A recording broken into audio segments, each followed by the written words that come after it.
Good morning. It's Monday, and it's me, Nancy Joy.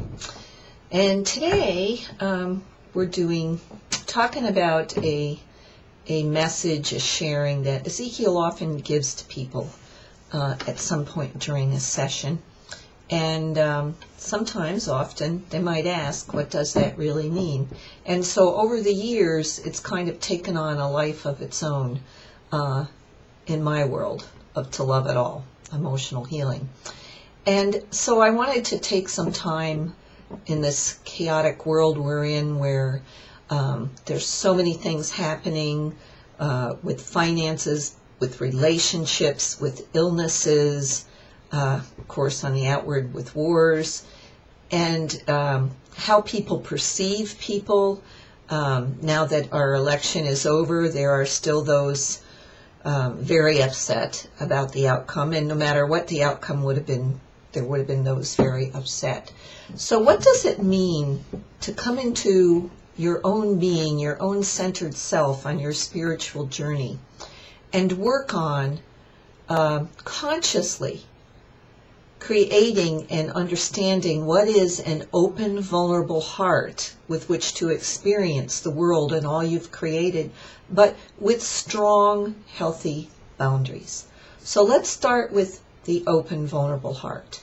There are many giving, loving people on their journeys and in this world, and they wear their heart on their sleeve. Many healers, people in the kind of spiritual community especially, but in all communities, in the churches and in the organizations and in people that reach out to people, hearts are often worn on their sleeve. Well, that's not a very safe place for a heart, and that isn't necessarily an open heart. That's a heart out there wanting to help everybody else and solve everybody else, but often getting quite wounded itself. An open, vulnerable heart is a heart that you take off your sleeve with the same compassion, the same understanding, the same wanting to help others, but as well as ourselves. Put your heart back inside yourself, where it's surrounded by you, by your beingness, by your love. It's not out there open, to get hit or hurt. And yet, within this framework, within this nice, wonderful place of the being of you-ness, it can be open. And what this means is, this heart isn't a heart that thinks it needs to heal everybody.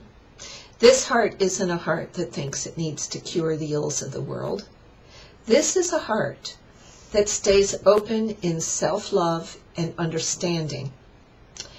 It moves through, does not remain, does not stay, is not in judgment. It is more the heart that observes with compassion, with love, with understanding for whatever it encounters. If you, let's take it personally. I have a friend who's having a very difficult relationship with her teenage son right now. Well, when she has her heart out here on her sleeve, she's trying so hard to be this good mom, to get this boy to respect her, respond to her, and so she feels loved. But what she's missing is, if she puts her heart back in here and loves herself, she can let go of her judgment about what this teenager is going through. Not that she should put up with it, and here comes in the healthy boundaries. She can sit without judgment and realize this is a young man who's trying to find his adulthood, who's breaking away from his parents, and as all of us who've raised teenagers know and have been teenagers, it's not an easy transition. It's a difficult transition for everyone. But where the healthy boundaries come in is that if she can reach the place where she moves out of the anger and judgment, moves through it, opens her heart up, allows it to be vulnerable to her, what works for her, what helps her, and holds some healthy boundaries. This I will not allow in my life, because it isn't centered, it isn't nourishing and nurturing to me. Now, personal boundaries that many people have constructed, many personal boundaries, they're not healthy. They're boundaries designed to keep them separated, so they can't get hurt, so that they won't feel, so that they won't have to go through whatever it is we all go through in these transitions. These are boundaries that are limiting, boundaries that keep us in denial, and boundaries that don't serve this beautiful, open, vulnerable heart that we want. So to kind of recap here, it isn't really as confusing as it sounds. As you approach life's situations, and some of them become difficult, even as you're observing others going through very difficult, find the compassion in your heart. Know they're on their journey, they're making their choices. If they have no money, if they're homeless, be compassionate, be open, observe, send love and no judgment, just total love for their choices and their journey. If it comes to you to be able to help in a healthy way, then of course offer your help. But from this place of clarity, of centered, of knowingness, it's safe to be vulnerable.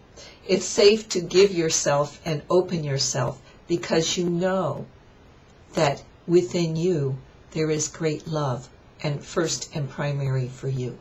So that's a lot to think about this Monday morning, but I love that advice, and it can go into many different places and become a real kind of living, almost organism template of advice from Ezekiel. So have a great Thanksgiving, and be very grateful for everything in your life, no matter how it looks from one side. It's divinely perfect, of course, for you right now. And enjoy your family and your friends, but most of all, enjoy yourself. Have a great Thanksgiving.